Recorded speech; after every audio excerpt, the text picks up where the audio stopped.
On considère maintenant exercice 3.1.13 et la première partie c'est de démontrer que pour tout x positif et tout nombre naturel n plus grand ou égal à 2 qu'on a cette inégalité ici 1 plus x à la puissance n est minoré par 1 sur 2 fois n moins 1 fois x carré.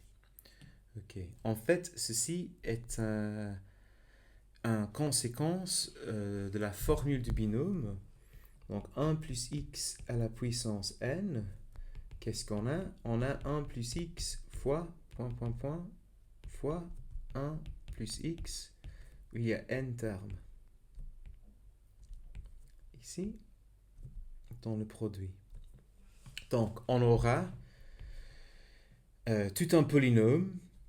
Donc chaque fois qu'on prend un produit, de chaque n des parenthèses, on doit prendre soit 1, soit x. Donc la puissance maximale de x, c'est x à la puissance n. Ça arrive quand je prends x dans chaque des parenthèses. Et la puissance minimale de x, c'est x à la puissance 0 quand je prends x 0 fois. Okay? Donc j'aurai x à la puissance 0 plus un nombre de x plus un nombre de x carré plus un nombre de x cube plus jusqu'à x à la puissance n. Je vais juste laisser un peu de place pour les coefficients. Et la formule du binôme nous donne une façon de calculer les coefficients. Donc, quel est le coefficient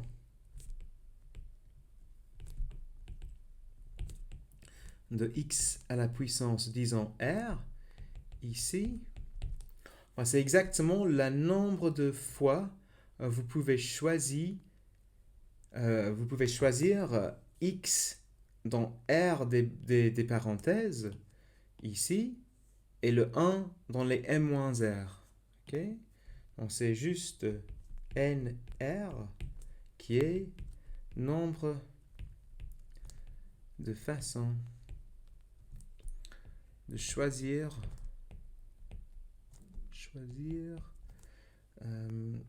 R objet parmi n. Donc combien de façons, combien de manières est-ce qu'on a de choisir R objets parmi les n? Donc on a n objets qui sont les n parenthèses et on va choisir x de R, x R fois. Et donc le coefficient de x à la puissance R sera le nombre de façons de choisir R objets parmi n. En particulier, qu'est-ce qui nous concerne? Ici, dans l'inégalité qu'on doit démontrer, on a le x au carré. Donc, on doit choisir x deux fois. Donc, on a n possibilités pour la première choix, n-1 pour le deuxième, mais en fait, on s'en fiche de l'ordre dans lequel on a choisi les deux objets. Donc, on doit diviser par le 2 pour avoir, pour ne pas confondre, par exemple, choisir x du premier et du dernier, et en même temps x du dernier et x du premier. Okay? Donc en particulier, le coefficient de x carré est n fois n-1 divisé par 2. Je vais essayer d'expliquer. Donc le n, c'est possibilité pour le premier choix.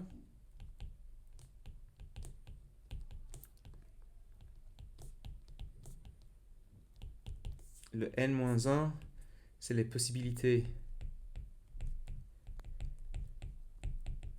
qui restent pour le deuxième choix.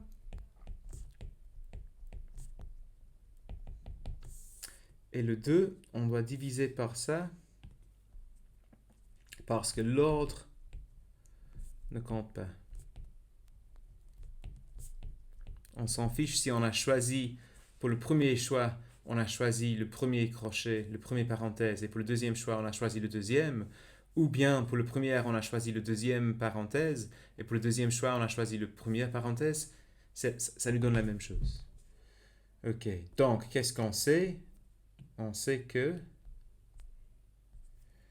1 plus x à la puissance n vaut 1 plus donc n choix 1 x plus n choix 2 x au carré plus plus n fois n-1 x à la puissance n-1 plus x à la puissance n. Et donc, vu que x est positif et le nombre de fois qu'on choisit un objet parmi les n est aussi positif, donc tous les termes ici sont positifs. Donc ceci est minoré par, je peux prendre n'importe quel, je prends celui-là, n fois 2 x carré, qui n'est rien que 1 sur 2 fois n-1 x carré. Et donc ça c'est exactement l'inégalité qu'il fallait démontrer. Si on revient un peu plus haut, vous voyez, c'est exactement ce qu'il fallait faire. Donc ce terme ici n'est que la terme quadratique dans la formule du binôme qui nous donne une expansion de ce produit ici.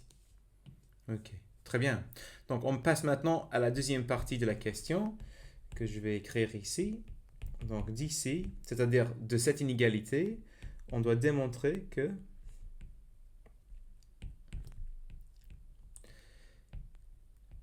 pour tout n plus grand ou égal à 2, n à la puissance 1 sur n est majoré par 1 plus la racine de 2 divisé par n moins 1.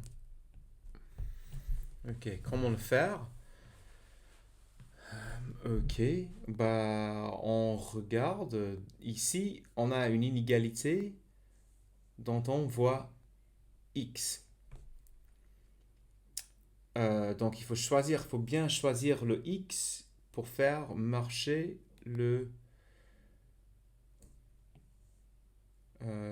pour arriver à cette inégalité ici. Okay? Donc, j'ai la tendance de penser, ici on a 1 plus x à la puissance n. Si je prends les deux côtés à la puissance n de l'inégalité qui est le but, j'aurai 1 plus quelque chose à la puissance n. Donc, je pense que ce serait une bonne idée de mettre ça comme x dans notre inégalité. Donc, prenons x égale à la racine de 2 divisé par m-1. On n'a que 1 plus 2 divisé par m-1, la racine, à la puissance n. C'est majoré par 1 sur 2 fois n-1 fois x carré. Donc x carré, c'est 2 divisé par m-1. Et quelle chance! Le 2 s'annule avec le 2 là, le 1 sur n-1 s'annule avec ça. Et qu'est-ce qu'on obtient? On obtient que 1 plus la racine de 2 divisé par n-1 à la puissance n est minoré par n. Et du coup, si je prends la nème racine, les deux côtés sont positifs, donc c'est permis. J'ai exactement ce qu'il fallait démontrer. J'ai majoré la nème racine de n. Okay. Maintenant, on passe à la troisième partie. Démontrer que n à la puissance 1 sur n tend vers 1 lorsque n tend vers l'infini. Donc en général, on sait déjà que si j'ai un constant ici qui ne dépend pas de n, la nème racine tend vers 1.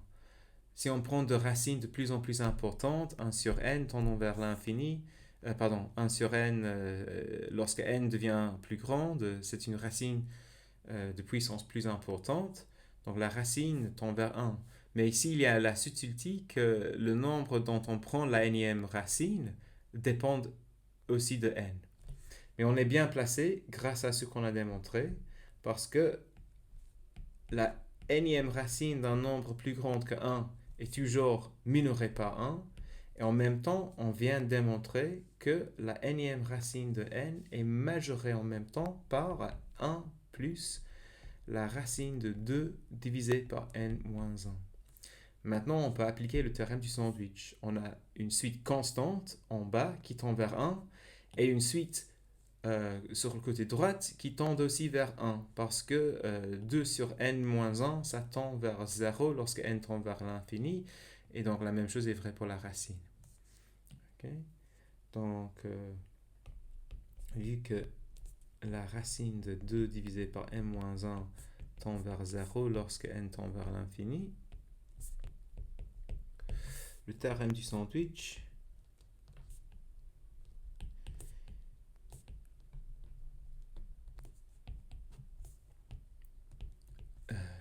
Nous donne que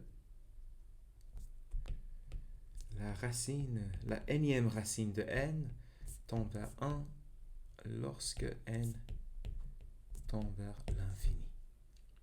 Très bien. Ok, dernière partie de la question.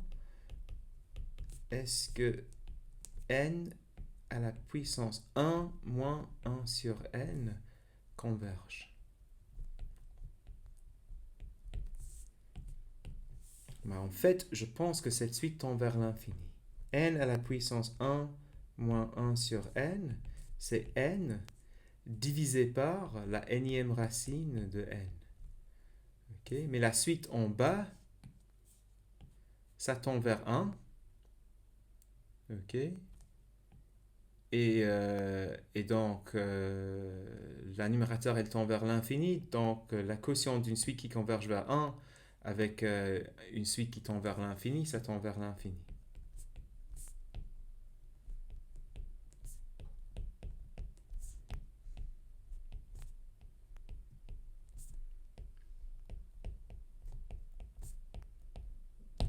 Et voilà.